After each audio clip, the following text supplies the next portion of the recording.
into the window. Friday morning taping session of the window, which means it's a Breakfast Club edition, Rich Campbell. It also means that my children are not yet out of the house. So this requires poise in the noise, as they say in the league, right? To get through some of the requisite chaos that's running. How you doing? I'm doing really well. You know what else it requires is good luck. You know, you need some good luck. You need the kids to just happen to not need you for a stretch or whatever. And what we're all about here at the window is good luck. There has been some yelling from adjacent rooms. It hasn't been angry yelling. It's been kind of excitable yelling. I don't know what's happening, but we'll figure that out after the show's over. As you saw in those early standings there that we ran before we came on here, we've got some momentum built, particularly on your end. A couple notable things. You are currently 4-0 on locks this season. That's a pretty nice thing to have. When you tell people it's a lock, it's locked. And you're 4-0 betting the Bears games against the spread, which is a nice thing to have as well. Where was that when I was covering the team? It was never there. It was never there. You needed some distance. I was on full tilt usually for how those picks would go. Paralysis by analysis, I think. That's it. That's exactly it. Yeah, the pressure got to me. No pressure, no diamonds. I was close to getting to 4-0 on teasers, which I've been very proud of my teaser picks this year. Last week, I was 1 point away from getting to 4-0 on teasers. Missed the total of 41 in the Bills-Texans game when the Bills won 40-0. I mean, come on, Houston. Can't you just squeeze a field goal out of some late drive here or punch one in the end zone late just to give me that teaser? Hold that thought on the Texans. All right, it's held. Go. So in we go to week 5. We will get into this in multiple forums here. The Chicago Bears are heading to Las Vegas. I think they are going to have a little bit of support with them. It seems like most of Chicago has booked flights. I'm actually getting notifications from American Airlines that they want to change my flight because there's too many people demanding to go to Las Vegas this weekend. So I'm not going to do that. I'm actually going to go and cover the game. But we've got an interesting one. The 2-2 Bears against the 3-1 Raiders. The Raiders on a short week. Raiders are given 5.5 in this one. Where are you going? Well, I'm so far thinking about the Bears and final scores, point spreads in the framework of they're going to cover and be competitive at home against middle-of-the-road teams. And then if they go on the road against good teams, they're going to lose convincingly. It's small sample size so far, but that's how it's gone. Some of that's the schedule, right? They played the Rams and the Browns on the road. Both those are good teams. Yes. I don't know if I would put the Raiders as, in as high esteem as the Browns, but I do think they're good. And I think they're going to cause the Bears problems, but 5.5 is a big number. Yeah, it is. It's a bit of a dead zone, of course, but I had a hard time with this. And you know me and the regret factor. I constantly think about that. If I were to pick the Bears and then the Raiders win by 10, I'm going to say, well, you win against what you think about these Bears, right? Logic, and they're right? Big dogs on the road. They're not going to play well. Right. And that's ultimately brought me back to a Raiders pick here. That Raiders 5.5. I just think the pass rush is going to be more effective than certainly the Lions pass rush was against Justin Fields last week. Pass rush as well as just straight up noise, right? And a rookie quarterback trying to figure out how to get snap counts off smoothly in noise. And I'm expecting a supercharged environment at Allegiant Stadium on Sunday afternoon. I'm with you. I've got the Raiders in print 23-17 in this one. So that would be a Raiders cover and an under for those who are looking at that total as well. But I think that when you look at this, you mentioned it, the Bears have been outscored 60-20 in their 2 road games so far this season. That's a pretty wide point differential, with Justin Fields still kind of trying to figure out his way, particularly on the road, missing David Montgomery probably for the rest of October with the left knee sprain. Akeem Hicks likely to miss the game with a groin injury. You just look at all of the things kind of adding up and you say, boy, they're going to have to play a near perfect game, even against an opponent like the Raiders that isn't, as you mentioned, an elite opponent, but can do things offensively. If the Bears are going to win this game, it's probably going to take multiple takeaways by the defense. Yes. Might take a defensive touchdown, and they can get it. I don't know if you're aware of this. We'll get to this in a separate episode, but the Bears are leading the NFL in sacks right now, which is a welcome change based on where they had been the last couple of years. And so if their pass rush can get to Carr early, they can keep themselves in this football game and maybe steal one here. Still, it just felt like with the rookie quarterback on the road, some of these other injury situations, common sense says take the Raiders. Yeah, I want to see how the Bears cover Darren Waller in this game. obviously their main weapon offensively. Yeah. And like you said, can they pressure Carr? Because you saw when the Chargers did it on Monday night, they had a lot of success. Can you cover Waller? Can you tackle him? We move to the game of the week, which features another AFC West team, the Kansas City Chiefs at home. Rematch of the playoffs last year against the Buffalo Bills. The Chiefs are laying 3. I just want to let our audience know that on games of the week this year, I am winless, 0-4. Not doing so well. And I'm going to start this one out by telling you that I wouldn't pick this game if I didn't have to, because this one is really tough to peg. I'm taking the Chiefs. I'm going back to the logic I used a few weeks ago that when you're wavering, take Patrick Mahomes, right? Trust him to make big plays and big moments and win a football game. That said, I love the way the Buffalo Bills are playing after week 1. We talked coming out of week 1 that lock in week 2 was the Bills to bounce back. Not only did they bounce back in week 2, they've been bouncing. It's like Tigger, right? You've got kids at home. Tigger's bouncing forward. That's right. And the Bills are playing really good football. So I make this pick of Chiefs -3 with very little confidence. Yeah, I had sort of slid back to thinking that this Chiefs offensive juggernaut had lost some luster. And I was on the Eagles personally last weekend. And the Chiefs took care of business on the road. and you know, they scored. They scored with a lot of different players. They felt like that team, when you see whatever number is next to their name, you're willing to back the Chiefs. That said, in a game like this, I'm with you. Wouldn't take this if I didn't have to. You can still find it at 2.5 in some places. At PointsBet, which is what we're using, it's 3. Yeah, it's a big difference. So I'm shout out taking to Teddy Greenstein, by the way. That's right. What's up, Teddy? The game is a competitive game that the Bills could win. So I'm just going to take the points. I mean, it's sort of as simple as that. The Bills are just playing that well. This means a lot to them. Like stakes in this game, will influence January. You know, we're talking about seeding and all that type of thing. And I think the Bills go get them. I did think it was interesting that Josh Allen this week said that Arrowhead Stadium was one of the most raucous stadiums he'd ever played in. When they played that playoff game last year, there were 17,000 people there, and it left an impression on him like that, right? They're going to be up north of 60,000 on Sunday, so let's see how he handles that. We're probably this game is probably going to go best smelling parking lot in the NFL. There's no question about that. This game will probably end up in push territory, and all this will be for naught. We move on to the lock. You obviously have honors here. You've birdied the last 4 holes, so you're on the tee with the lock. Tell us what you got. Well, let's go back to those Houston Texans and Davis Mills. Okay, I'm locking Patriots -9. I think Bill Belichick against Davis Mills is a name your number. That it's as simple as that for me. The Patriots coming off a tough home loss and what was a super entertaining game. I don't think you'll ever find a more entertaining 19-17 game. Driving rain. Yeah, and they're on the road. I really liked Mac Jones in that game, and anyone who watched heard Chris Collinsworth gushing over him, but it was easy to see why. And I just like them going on the road to Houston here and just whipping butt. The Texans last week were an absolute disaster, and we'll see if they can steady themselves. There was an interesting tweet. You have to go back and check the timestamp of this, but Sarah Barshop of ESPN, it was like, I feel like it was like 2:14 in the afternoon, right? Central time. So you're deep into the third quarter, maybe even approaching the fourth quarter in that game. And it was like, Brandon Cooks leads the Texans today with 2 catches. And you're like, wait a second, they've got their leading receiver has 2 catches heading in the fourth quarter. That's no good. I'm locking here. I'm taking the Giants, getting 7 and a hook on the road at Dallas.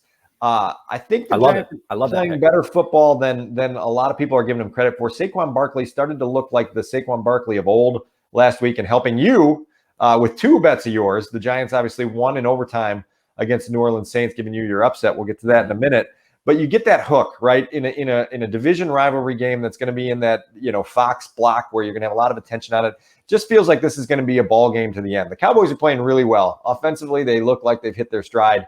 But I'm just giving the Giants credit for being able to hang around in a rivalry game and make it closer than a touchdown. And Daniel Jones' cover rate on the road is outstanding. I mean, it's pitiful at home. His home road split is crazy. But I think he had more than 400 yards last week, too. I picked him up in one of my fantasy leagues this week that I need some quarterback help. So if that tells you anything, he's like a top 5 fantasy quarterback right now. the entire league.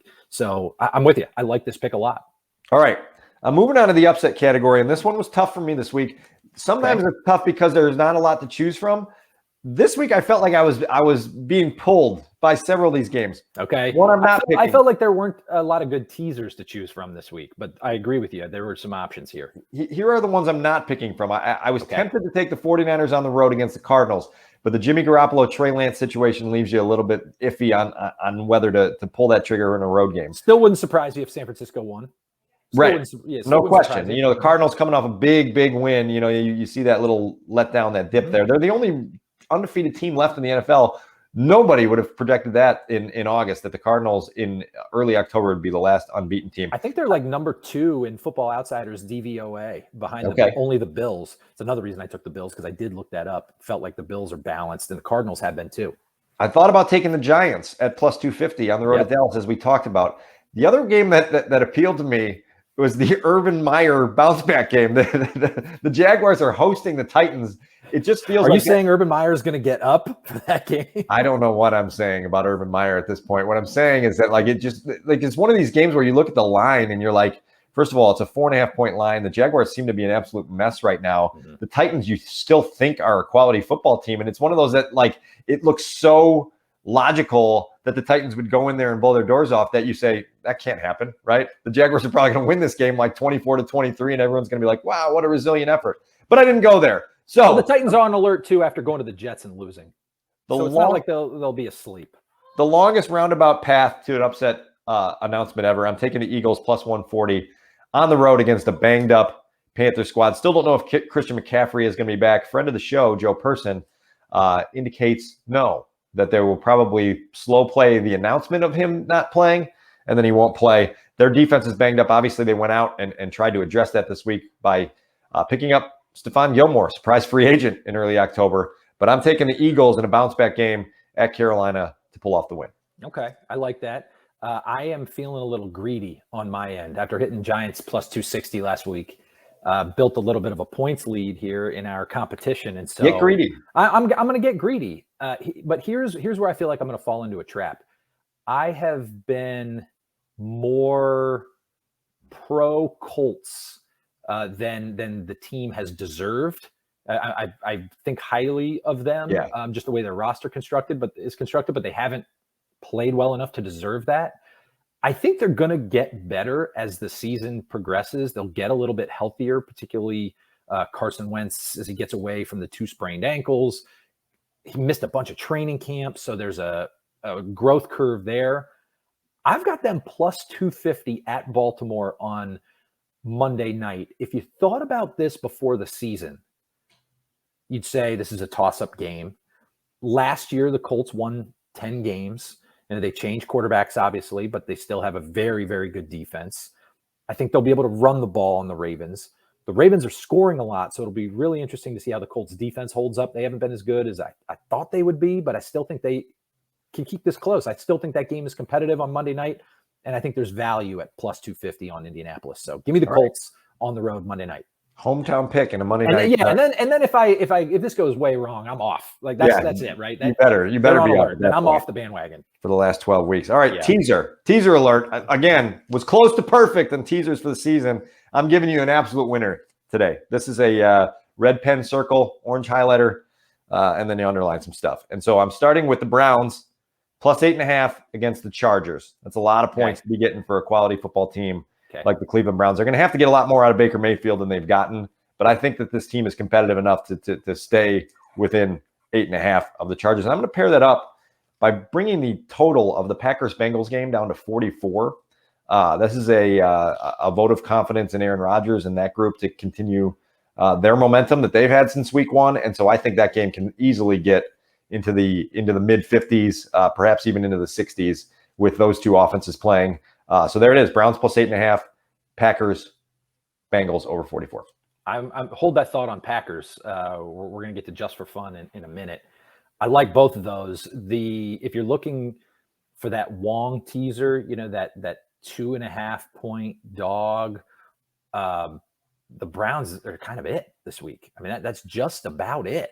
I felt like there weren't a lot of obvious options to pull back through those key numbers of 3, 4, 7. but the Browns are a great pick in that regard. So I went the other way, trying to look at some of these touchdown favorites and pull them back down. Sure. I went with Dallas at 1.5. Sure. I like your Giants pick. It's 7.5, but bring Dallas back down to 1.5. They win by a field goal. They win by 4. Nice little middle there, actually. Now that I'm thinking about it out loud, have some fun with that. And going to pair that up with the total in Tampa Bay, Miami. Going to tease that up to 54, and then go under. I just think with Tampa's defense, even though their secondary is so depleted, that Miami's offense stinks. And Jacoby Brissett not doing it for you. No, and this could be a 40-10 Tampa Bay win that would still be under that. How many points is Miami going to score against Tampa's defense? If it's at 17, right, I feel very comfortable at like a 34-17 Tampa win. So yeah, give me under Tampa Bay, Miami 54, and then Dallas land 1.5. Okay. All right. Just for fun, you said you had something for me. Bring it. Yeah. I really am intrigued by this Packers-Bengals matchup. When I think about the just for fun category, I always look first at a game that I'm interested in, and then maybe the line doesn't jump out, but I want to watch it. I want to see what happens here. And I want to see more of Joe Burrow. I watched the second half of their Thursday night game against the Jaguars. It was wildly entertaining. I really liked Burrow's pocket presence, his anticipation, some of the details that he played with. They've got weapons. The Bengals can score. So so to your point of going over, I like that. And then Rodgers, the momentum that the Packers have, can they sustain that against a road team or against, on the road against a Bengals team that we're sort of trying to figure out really how good they are? Just a really fun game to watch. And I think the Packers cover the 3. I'm going to take Packers -3 on this. I just think maybe our perception of Cincinnati is a bit warped because they just really haven't played anyone recently.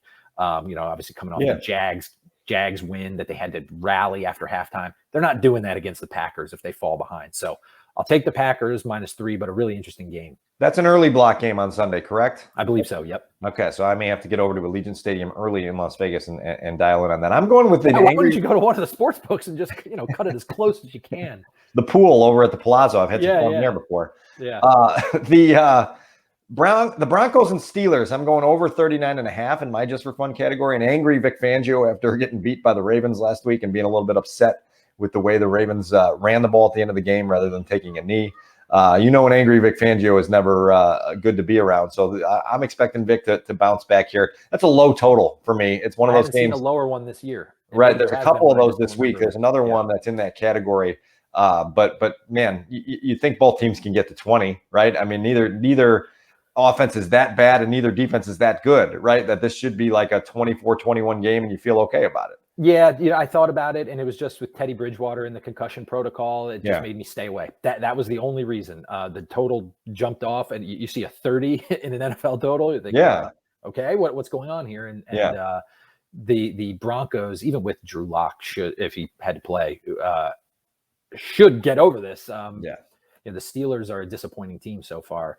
And when you say Vic wants to, bounce back, part of that means is playing great defense. And so we'll see how they do against Pittsburgh's offense. But boy, if that doesn't go over 40, feel bad. Give the money back to anybody who attended.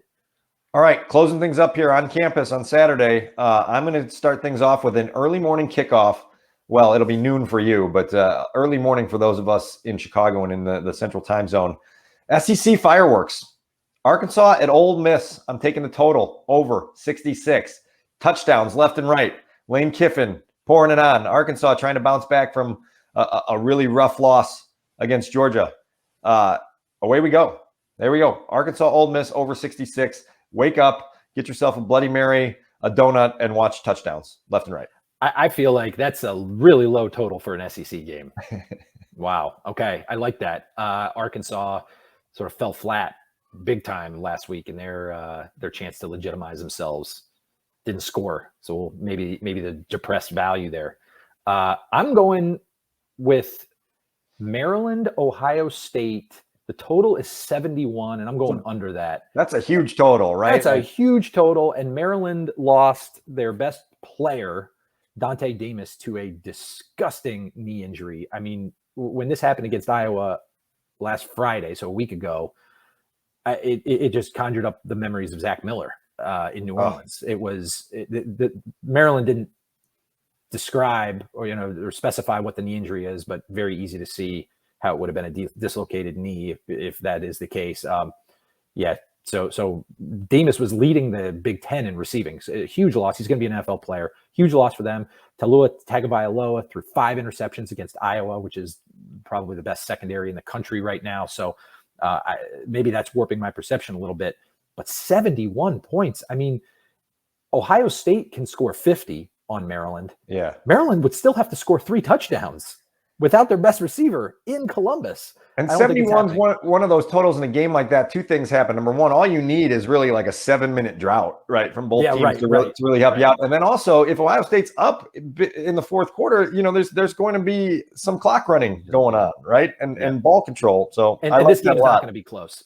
It was the spread is 21 most places, which I would still take Ohio State on, but it was 20.5 at first, and that's an easy one to take in my opinion. I've just seen this Maryland movie enough times to know how this goes. So we'll see. Check back with us next week, but yeah, under 71. My son is doing these advanced math computations right now in 3rd grade, and some of them require you doing multiple steps to get back to an answer. So what I'm going to do for him later as a weekend challenge is tell him the odds makers think the total is going to be 71, and they think Ohio State's going to win by 21. So what is their projected final score? We'll see if Moneyline Ryan can get his act together and give us that answer. So that'll be a good homework assignment for him.